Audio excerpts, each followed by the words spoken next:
All right, ladies and gentlemen, our next guest is Brian Berletic. He is a former U.S. Marine and he covers geopolitical news, focusing on Eurasia. Welcome back, Brian. Thank you so much for having me back. I was actually enjoying the show before I joined it. Oh, thank you. Yeah, so you heard Colonel Wilkerson. Yes. Excellent. All right. Excellent conversation. Yeah, he knows a lot of things that have gone down. And now this particular conversation with you, we are now pivoting to what's happening with Russia and Ukraine. So I know that I've been focusing on, for those of you watching, I've been focusing on Gaza and the Middle East a lot. There has been movement with the war in Russia and Ukraine, and not in a good way. I want to go ahead and bring in this clip here. Breaking news from the White House in the last hour. President Trump announced the U.S. will send new weapons to Ukraine. At an Oval Office meeting with the NATO chief, Trump said that will include a Patriot missile defense system, which will be paid for by NATO, but manufactured in the United States. Now, President Trump said he's lost patience with Russian President Vladimir Putin, but is still giving him more time before facing new sanctions. That was before he decided to make his announcement about the sanctions. And I want to bring you in here, Brian. Donald Trump, the so-called peace president, sending more weapons to Ukraine. What is happening? Well, first, I want to refresh everyone's memory. It was President Trump and his administration that admitted that this conflict was a U.S. proxy war being waged against Russia through Ukraine. He accused the Biden and Obama administrations of starting it, which of course they helped preside over this. It was actually President Trump during his first administration that began sending weapons to Ukraine that precipitated this conflict. But it was himself who said that this was a proxy war. It should never have started. It's a U.S. proxy war against Russia. And now he's angry with President Putin for not just accepting a ceasefire, which will almost certainly be used to simply rearm Ukraine, as was done during the two Minsk agreements and as was done in Syria, which the U.S. has now successfully toppled. So this is just President Trump doing what I warned people he would do before he even stepped foot into office. Before he even won the election, I warned people that if you listen to what he was saying carefully, he was not promising peace. He would say it out of one side of his mouth, sort of, but out of the other side of his mouth was a full commitment to continuity of agenda. I remember October, Newsweek talking about J.D. Vance, then just nominee for vice president. And he was saying, we shouldn't be sending weapons to Ukraine. And everyone said, wow, that's amazing. We're going to end the war in Ukraine. But then the rest of the sentence was, because we need those weapons to go to war with China. And then elsewhere, actually a month before that, Newsweek also reported that J.D. Vance was talking about a political settlement for the Ukraine conflict. But if you looked at the details of it, it was just freezing the conflict. And what is this actually? This is what all of the policy papers, including by think tanks connected to President Trump himself, the Marathon Initiative, Project 2025 by the Heritage Foundation, and the America First Policy Institute, they all laid out a policy of division of labor where they get Europe to take over the U.S. proxy war against Russia and Ukraine. They get Israel to play a more active role waging war directly against Iran on behalf of the U.S. there. So the U.S. could focus on containing China in the Asia-Pacific region. So there was this element of a division of labor, which the U.S. will use in Asia as well, the Philippines, Japan, South Korea. But then there's also the concept of strategic sequencing, also mentioned in these think tank papers. And that concept is the U.S. is not strong enough to fight all of these nations. It wants to encircle and contain at one time. So it wants to tangle them up in different conflicts, tie them down, and then defeat them one at a time in detail, defeat in detail, essentially. And all these policies are mainstream neocon policies that have spanned decades and decades, just copied and pasted into these Trump-specific think tanks, and then branded with MAGA and America First. So that's where we are today, a very predictable outcome. People warned that this would happen, that This is exactly what President Trump did during his first administration. He promised he was going to end all of the wars. Not only did he not end any of those wars that he inherited from the Obama administration, he attempted to escalate all of them. The conflict in Syria, and he even tried to provoke a war with Iran through the murder of Iranian General Qasem Soleimani in Iraq with a drone strike in Iraq. So an egregious act of war against two nations, not one, Iraq and Iran. So yes, that is where we are today. And unfortunately, it's just going to continue in this direction, escalate in this direction. Right. So Donald Trump people have to remember, when people are running a campaign, they're running a campaign. They're going to tell you the things that you want to hear to get elected. So he knew at that moment. I will say one thing Trump is good at is reading the room. So he knew, or he used to be, not so much now with the Epstein thing, but he knew, like, reading the room, that people did not want these wars and people were speaking out against it. So it's like, oh, okay, yeah, I'll just do same thing I did last time and tell people I'm going to end these wars. We're going to end it on day one, he said, at least with Russia and Ukraine. But just ends up being like the other ones, right? He said this war would have never started with Russia and Ukraine if he were president, but Biden's not president anymore. It may have started under him, but it's continuing under Donald Trump. Exactly. And I would say that Russia probably made its decision to go ahead with the special military operation in 2022 when the United States started arming Ukraine with war weapons. And that all took place during the first Trump administration. So even though it unfolded during the Biden administration, and President Biden surely was enthusiastic about pursuing this war, the primary provocation was under the first Trump administration. There is a continuity of agenda that flows through all of these administrations, from the Bush Jr. administration all the way up to this current administration throughout the 21st century. There's one single agenda. There are core policy papers that lay all of this out in excruciating detail.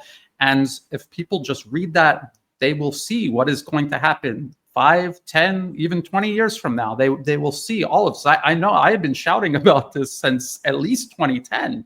I've been trying to warn people about this. In regards to Iran, there's a core policy paper published in 2009. I've been talking about it ever since it was published, and it laid out verbatim exactly what has now transpired vis-a-vis Iran. The U.S.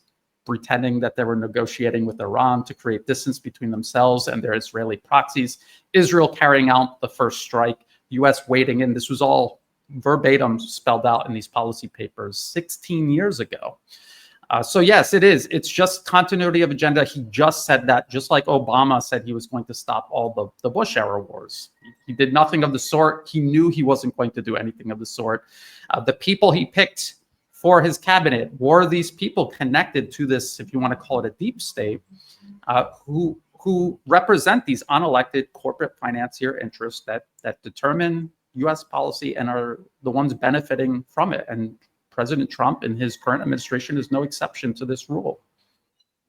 This is okay. So this is really important for people to hear. What you're basically saying is that regardless of the administration that comes into the White House, when it comes to certain countries and foreign policy, doesn't matter, because what they're saying when they run a campaign, because the policy papers have already been written. Absolutely. And I beg people to please go find these policy papers. They're publicly available. They're not secret. They weren't leaked to the public. They are published on the official websites of these think tanks. These people come together and they have conversations that they publish on their official YouTube channels. You can go to the Brookings Institution or CSIS, and you can listen to them talking several times a week about all of these things. And they're telling you what is going to happen, regardless of whatever the rhetoric the White House or Congress is trying to sell the American people at the time. As a matter of fact, that's what Washington's role is not to make policy. It's to sign off on it officially, and it's to sell it to the public together with the corporate media. Both of these organizations or institutions, if you want to call them that, they answer to these corporate financier interests. And I'm talking about the largest corporations in the collective West. If you go to, say, the Brookings Institution or CSIS or RAND, again, they have public lists of who donates to them, and it is just the largest corporations, everything from Pepsi and Coca-Cola to Raytheon, Lockheed, General Motors, all of these huge corporations. This is who is determining U.S. policy. They're not interested in what the American people think. They shape what the American people think. And so that means, and a lot of these think tanks are owned by the billionaire class. So that there you go, guys. If you just follow the money, you'll see where this is actually coming from. What you just said there, Brian, I think more people need to hear. Like, I wish like they would invite you on CNN or MSNBC when they have these panels and they debate these issues. I wish they had you there so you can make that statement, because that's what they don't want people to hear. I bet you a lot of voters have no idea about those policy papers or that these decisions have already been made. And if more people knew that, then they would know not to fall for the line of BS that these candidates are, spewing when they're running for election. Yeah, yes, and actually, if you look at CNN, Fox, doesn't matter whether it's supposedly liberal or conservative. If you look at who these so-called experts actually are, if you look, it'll say Brookings Institution, CSIS, Rand Corporation. A lot of them are just the people speaking to the corporate media are these people from these corporate-funded think tanks. So it's one single ecosystem the corporations control entirely. And if you start to notice it, you cannot then unnotice it. And I saw you put on the screen, someone asked where to find these documents. All you do is go to Google, type in "Which Path to Persia" PDF, and it'll direct you to the document itself. The Rand Corporation, Extending Russia from 2019, that's another one that laid out this entire proxy war against Russia, not just in Ukraine, but in places like Syria, in Georgia, elsewhere in Central Asia. All of these things that the US is now doing, this was all written out in detail in 2019. And you just type in the name of the policy paper and then PDF, and usually it'll be the first result that pops up. Heritage Foundation, Project 2025.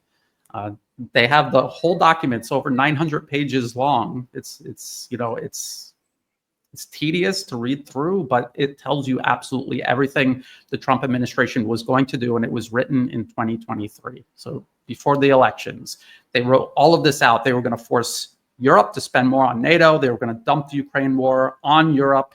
They were going to pivot to Iran and China. And now literally all of that verbatim is taking place before our very eyes, and everyone's acting surprised. People are wondering, do they have something on Trump? Did they force him to do this? Did he lose the battle to the deep state? No, he's a salesman for the deep state. MAGA is his brand. It was already decided. It takes me back to that video. Remember the video of General Wesley Clark when he said that they said he needed to go to war. What was it? Seven countries? 7 nations. Yep. In 5 years. Right. That was the plan. Right. So I hope more people understand that. Like, these people they're salesmen. Like, this is why I keep saying I don't trust politicians. Because again, like, no matter how nice they are or how nice they are before they decide to become a politician, at the end of the day, they're trying to sell a product. They're trying to sell, that campaign. And Donald Trump, to Brian's point, he already knew what was decided. And then I'll piggyback off of that as well. That means that Kamala Harris also already knew what was decided. Joe Biden already knew what was decided. This is why I say just replacing the person doesn't change the course. Absolutely. And let's just say President Trump didn't win the election.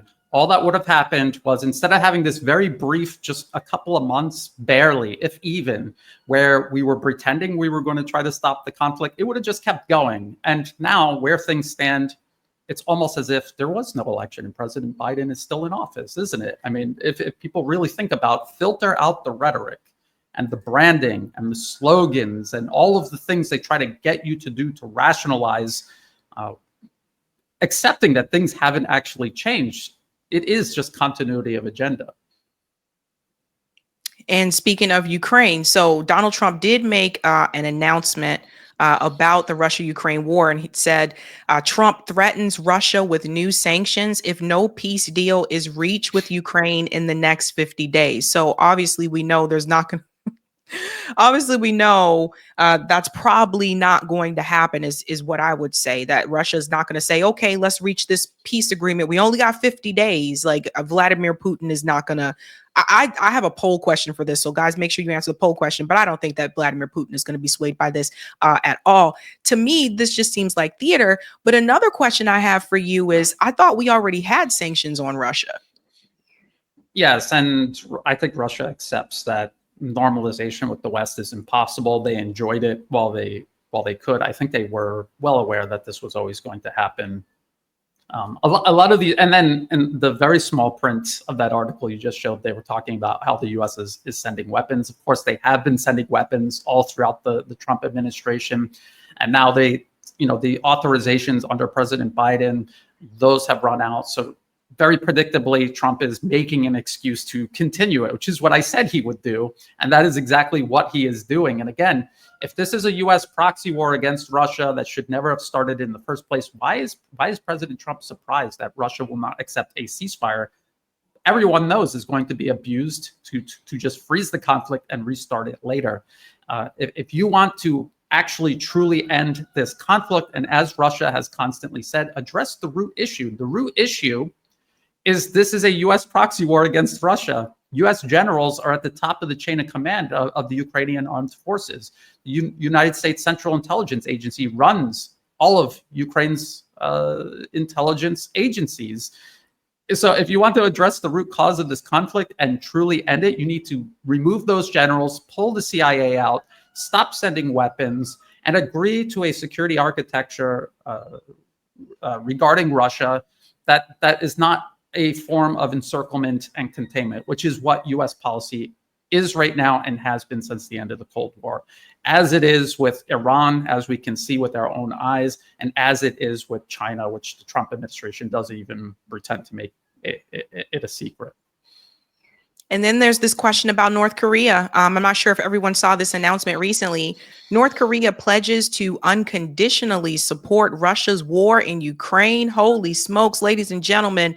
Yeah. And not kidding about this one. It says North Korea said it would support all measures taken by Russia in relation to tackling the root cause of the Ukrainian crises. So this is a big deal. North Korea is not a country that I would want to piss off. That's just my take there. But what do you make of this here, Brian? North Korea saying, like, listen, we're going to back and support Russia. Well, the truth is the entire multipolar world is in the crosshairs, whether the leadership of these nations want to admit it or not, accept it or act on it or not. And I know a lot of countries that in the back of their mind, they know that the U.S. ultimately is even after them, even though they're not on an axis of evil list. They know that, but they don't want to take the steps to confront and agitate the West. But North Korea knows that it has been on this list. They have been targeted for U.S. regime change since forever. Before they acquired nuclear weapons, they were in the exact same position Iran is in right now. The U.S. was drawing up plans to invade and topple the government of North Korea. People don't know this, but there was the very same type of policy papers drawn up for North Korea that we can refer to now regarding Russia, Iran, and China. And the way they were able to buy time was to create a significant conventional military deterrent. That is, they had this huge amount of artillery, rockets, and missiles. That is what deterred the U.S. from attacking and trying to topple the North Korean government through military force, either directly or by proxy. And then they acquired nuclear weapons, realizing that that's the only real surefire insurance against U.S. aggression. And now they're in a position where the U.S. really doesn't have any options to topple North Korea. And this is a place I think Iran wants to be eventually, and is the only rational path to take when you really think about it, considering what the U.S. has come to so many other nations around the globe. And now, because they have this huge conventional military capacity, including military industrial production that created it, they can leverage this in support of Russia. And we already see the reports, admissions by the West that they produce millions of artillery shells every year. They have shipped millions. There's claims between 4 to 6 to even 12 million artillery shells sent to Russia. We don't know the exact figure. And they're expanding their military industrial production. Now, and it includes rockets, missiles, and over time it'll include many more types of weapon systems that they send to Russia. They've also sent thousands of troops. Now, we now know this. The West was claiming this. Everyone should be skeptical of Western claims, but now Russia and North Korea have confirmed this. So now we know that as well. Another thing that I don't think people realize or have considered is the role China plays in all of this. China does not want to openly, directly support Russia. They're playing a very complex geopolitical game here, but that doesn't mean that they're not supporting Russia. They're supporting Russia and Iran economically, and they do that very openly.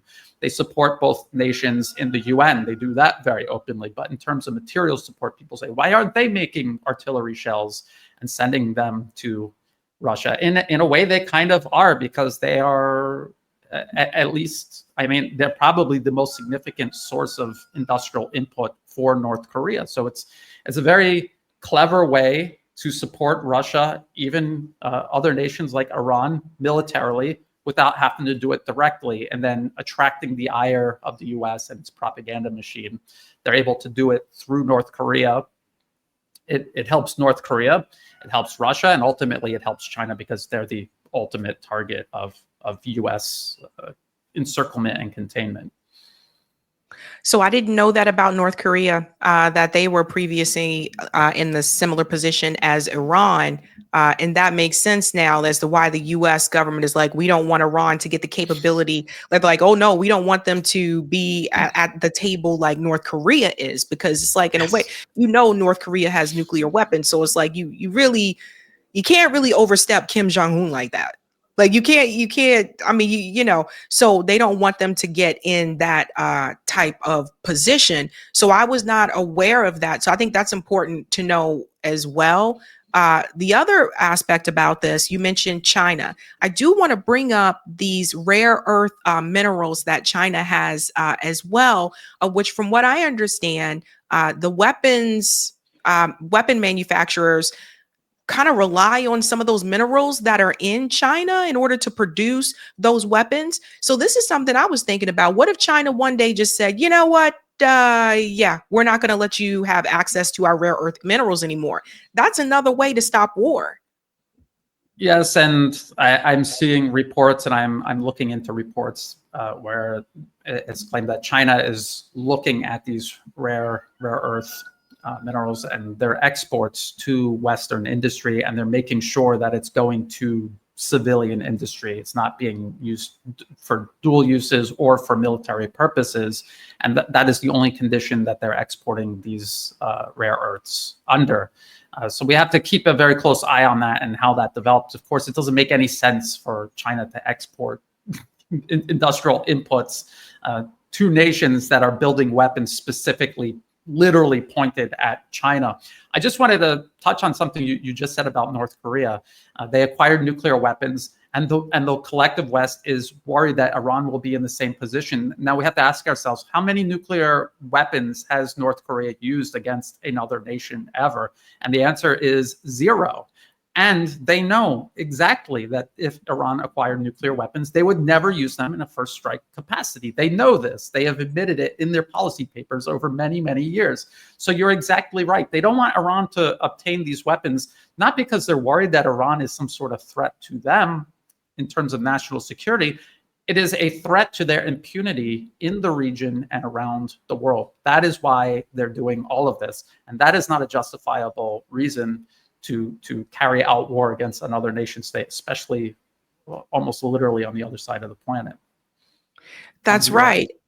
That's right. And so say that, again, I don't think Vladimir Putin is going to jump to Donald Trump's beck and call. So say that this war has not ended within 50 days. I feel like Trump is just playing a game here, and more sanctions and possibly, I guess, tariffs are implemented on Russia. Does that sink Russia's economy? Because Russia's economy seems to be strong despite the sanctions that we put on them before.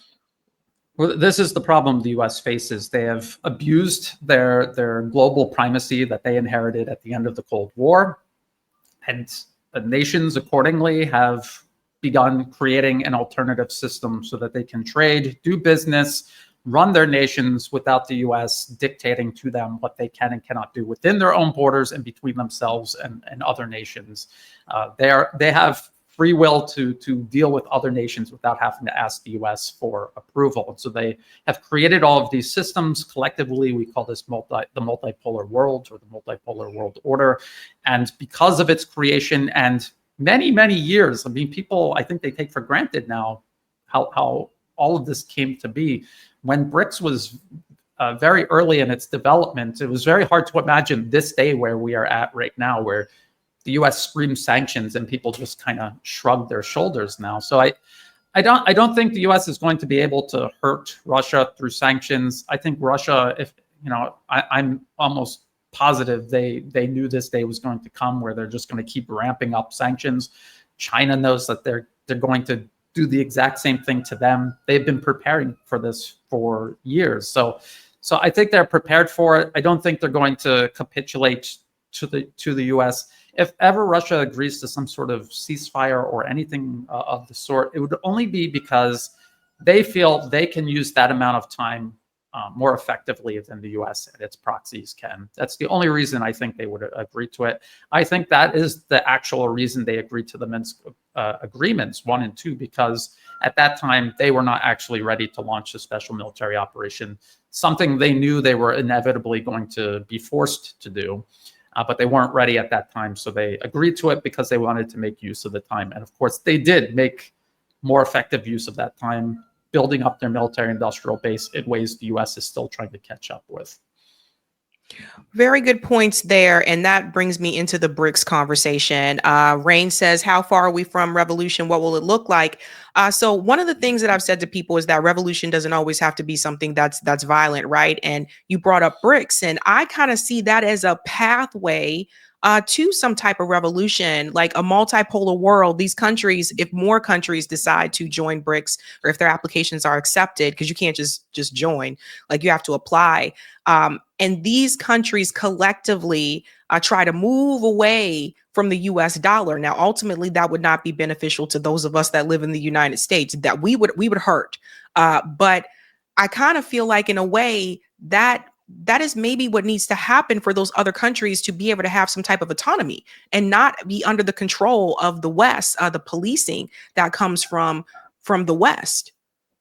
I agree. I think multipolarism is a modern day global revolution against Western hegemony in all of its various forms. And we can see how it's taking shape. And I tell people, something like revolution, I think in many people's minds, it's a very Hollywood shaped idea or concept. They just imagine people spontaneously coming out of their homes and just overthrowing a government or something. It just doesn't work like that in reality. There has to be an equal or greater circle of special interests with money, with power, with influence, with the means to actually conduct any sort of revolution, whether it's a violent revolution or whether it's something more constructive like multipolarism. That's what you actually need. And if we're talking about the United States, what circle of interests exists in the United States that are not already entwined with Washington and Wall Street? And I'd say there really isn't any. There is no equal or greater power within the US. I don't think change is going to happen within the US like that. I think it's going to happen through multipolarism if it's successful. And it will not deliberately isolate the US, but the US will isolate itself through its own belligerence and its desire to rule over everybody rather than work together with them. And then those special interests in the US will atrophy because they're no longer able to exploit the rest of the planet. They will begin turning in on their own population. I think in many ways that's already happening to the American public. And then it's not sustainable. So other interests will rise up. And if they're more constructive and want to be constructively engaged with the rest of the world, there will be a gradual transition. I don't think it's going to be like a Hollywood style revolution. Right. Like, I think there needs to be a global impact. And I think that's what people should understand. And I want to show people this as well. Ben Norton shared this: the multipolar future the US empire fears. Marco Rubio lamented that Brazil cut a trade deal with China. They're going to, from now on, do trade in their own currencies, get right around the dollar. And he's referring to this clip here. Today, Brazil, in our hemisphere, largest country in the Western Hemisphere south of us, cut a trade deal with China. They're going to, from now on, do trade in their own currencies, get right around the dollar. They're creating a secondary economy in the world, totally independent of the United States. We won't have to talk about sanctions in 5 years because there'll be so many countries transacting in currencies other than the dollar that we won't have the ability to sanction them. 小红书 Yeah. So that part right there, and they fear that, right? Because if those countries move away from the US dollar, then you can't say I'm going to put sanctions on Russia. But at the same time, like, you can't blame those countries from moving away from the US dollar because you've been policing them all these years. Yes, the United States did this to themselves. They could have been a constructive force of global leadership if they wanted to. They would have had to accept other nations rising, even surpassing them, and they could have worked together with all of these nations, and the world could be probably 50, even 100 years ahead of where we are right now if it wasn't for their belligerence, their insistence on ruling over everyone rather than working together with them. And what is Marco Rubio admitting to in a roundabout way? That the U.S. presides over a global dictatorship, uses sanctions to make its demands, to announce its dictates, and now he's upset because they're not going to be able to do that anymore. And imagine if China was doing that, how loud the U.S. would scream, how loud people like Marco Rubio would scream. And yet he just so shamelessly says this, and he acts as if this is something that is unacceptable and needs to be reversed, when in reality, this is, like you say, this is of America's own making. They had no right, no entitlement to this power over the rest of the world in the first place, and it's high time that this power is taken from them. They should never have had it in the first place. They obviously abused it. That's right. It's like, we don't know if the US dollar is going to be important in the future. Well, we really don't know. There is an episode, I don't know if you're familiar with the Twilight Zone, Brian, but there is a Twilight Zone episode where it's these guys and they're trying to steal gold from, like, they're in the desert somewhere, and they're like, let's put ourselves in these chambers and then we'll fast forward to the future with the gold bars, like, in our chambers. And they wake up in the future, and apparently at that point, the gold doesn't mean anything anymore. It's not worth anything, right? So we just don't know what's going to happen in the future. And then another thing too was that, I have friends that have moved abroad. Some of them live abroad because they were in the military. Some of them just moved abroad because they just wanted a different experience. And they're seeing the impact on the dollar right now as well. One of my friends posted on Facebook, he was like, yikes, the US dollar right now is not out here. And he's in, I think he's in Germany right now. So it just, I don't know. Like, I just think that, and I don't want people to think like this is not a anti-American opinion here. Like, I say these things and sometimes people are like, oh, you're against the United States. It's not even that. It's just that these countries should be able to have autonomy, and they should be able to govern the way that they want to govern without this interference from the West. And if the West doesn't want to stay out of their way and they feel the next step of doing that is to move away from the US dollar, you really can't fault them. Exactly. And I reject this notion that it's anti-American to be against empire. Empire is anti-American if you really think about it, at least in concept, in principle, in practice. That's another matter entirely. I am not anti-American. I am an American. My family is in America. I was born and raised there. I'm an American no matter how long I live outside of the United States. I will always be an American. And I think America has the potential to be a very constructive power, again, together with the rest of the world. But it has no right to rule over the world. No nation does. And that's the whole concept behind multipolarism, a balance of power between nations, not one single nation ruling over all other nations. And so people should ask themselves, if another nation was doing this to the United States, if China was sending its military to North America, putting troops on the border, or even taking over an island off the coast of the United States, U.S. territory, by the way, under international law. How would Americans feel about that? And would Americans want to do something about it? And of course, the answer is yes. So why do we think that it's anti-American to point out that the U.S. is doing this to other countries, and other countries have a right to protect themselves against this aggression, encroachment, abuse, and exploitation, when Americans themselves would never tolerate this being done to them? And the irony is that a lot of the Americans that support this idea of American hegemony also like to identify as Christians. And one of the golden rules of Christianity is to treat others as you want to be treated. And is that what the United States is doing around the world? Most emphatically not. Brian, I always tell people, if they get the opportunity to live outside of the US, to take that opportunity, if they get the opportunity, right? What has been your experience like doing that? Because you're in Thailand. What has that been like for you? I even have some family members that moved abroad and they said they would never come back.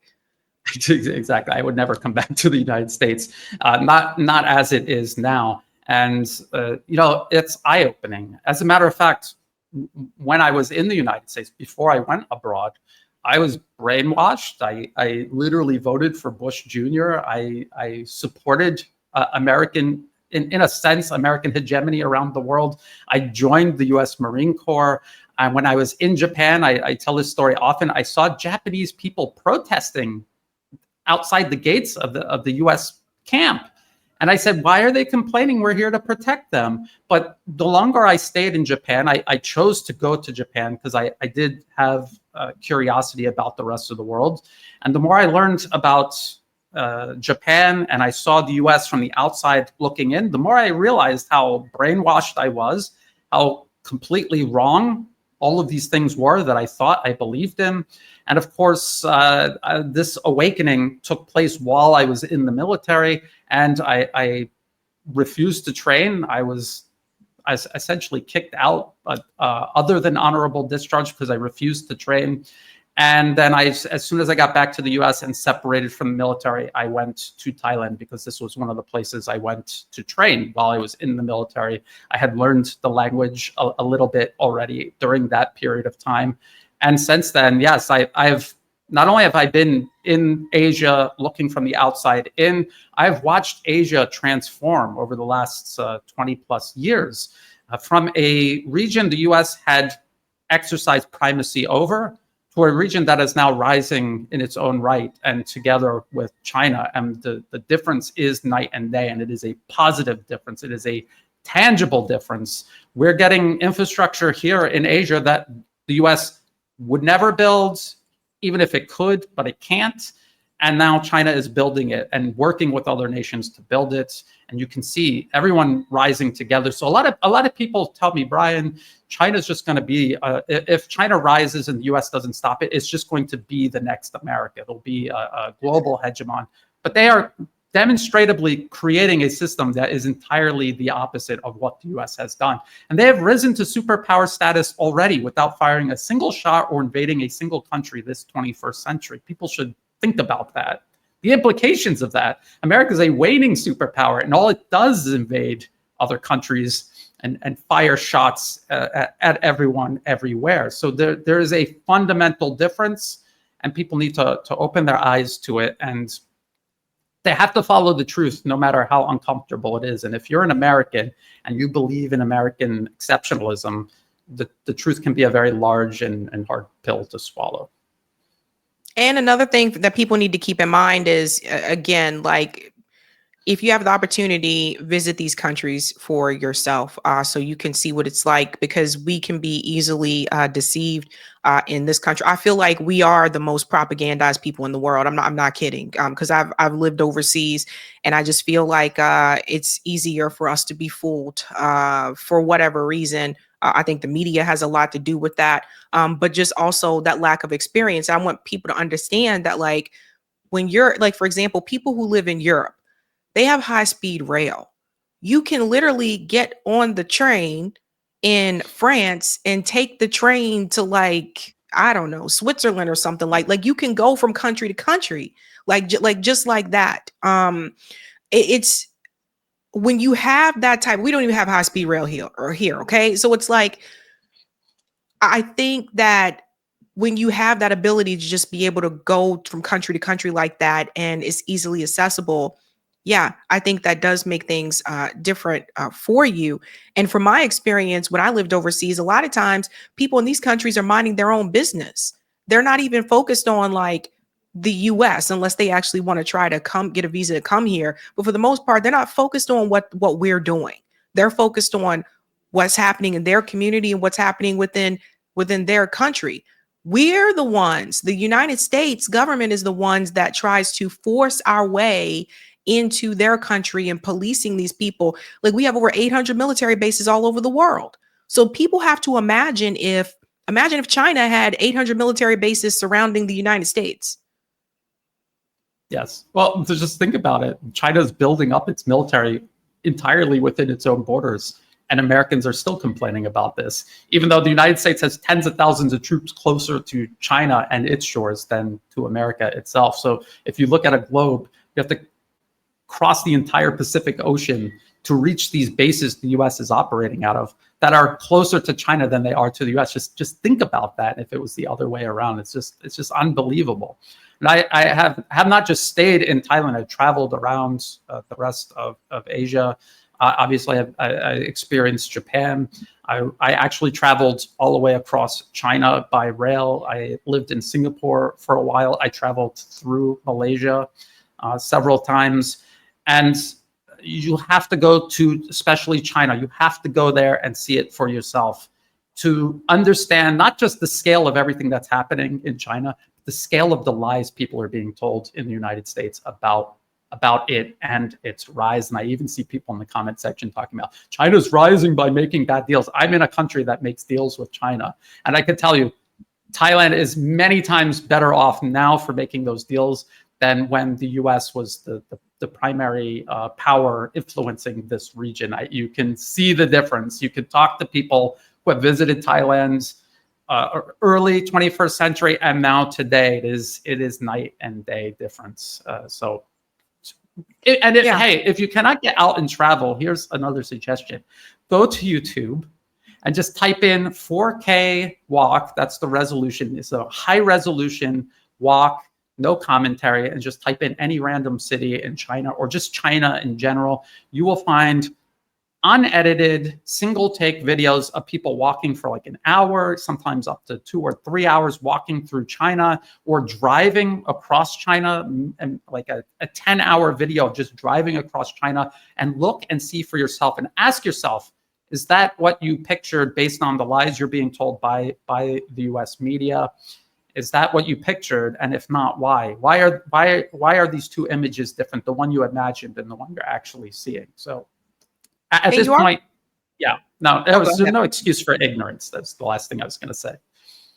Yeah, and I think start asking yourself these questions as well. Like, why is it that the U.S. doesn't want you to travel to some of these countries too, right? Like we have people, independent journalists that have traveled to Russia and then come back to the States and they're detained or, trying to put fear into people so that you won't go there, et cetera. What are they afraid that you're going to see?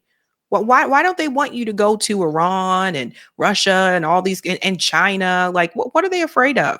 There's a lot of innovation that happens in China, by the way, especially for those who are interested in tech and technology. And I think a big part of this is that the United States government or the United States as a whole, this empire is crumbling and no empire lasts forever. And you can look at the history of Rome and read about what happened to Rome to see that for yourself. And I think what the US has been doing is that they have been trying to find a way to maintain that seat at the top so that the empire doesn't fall by basically overthrowing governments in other countries and controlling other countries. That's exactly right. Look at the percentage of the global population the US as a whole represents. And then just think about the fact that the vast majority of American people aren't on board or benefiting from US hegemony. And then look at the whole rest of the world. And then it just doesn't make sense why 4 or 5% of the global population presumes dominion over the other 95, 96%. It doesn't make any sense. And you're correct. The only way for such a tiny minority of the global population to rule over everyone else is to divide and destroy everything else. And that is all US foreign policy has done. So people always talk about what a positive force the US is around the globe. Look at everywhere the US actually is around the globe. Europe, war. Middle East, war. Asia Pacific, brewing war. So everywhere the US goes is war. It is a warmongering nation, and this is what it does around the globe.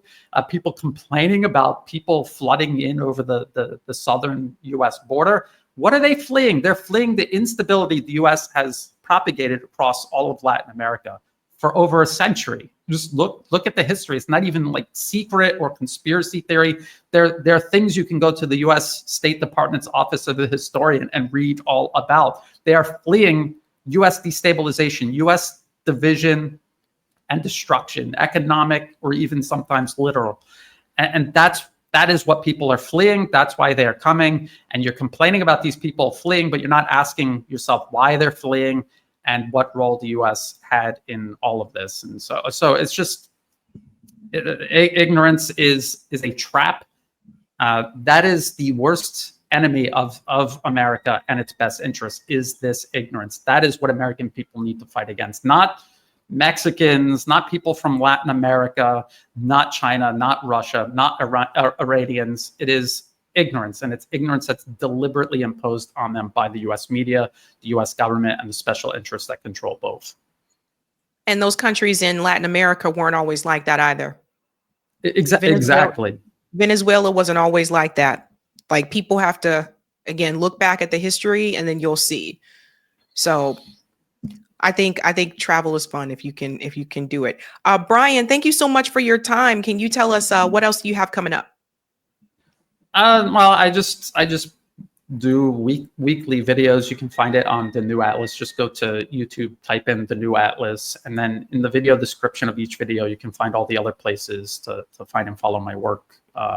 X, Telegram, and Rumble are where I post all of my videos. And thank you so much for having me on. It's always an honor and a pleasure. Thank you so much. Bye. Hey guys, this was a Sabby clip. If you like what you saw, hit that like button and subscribe.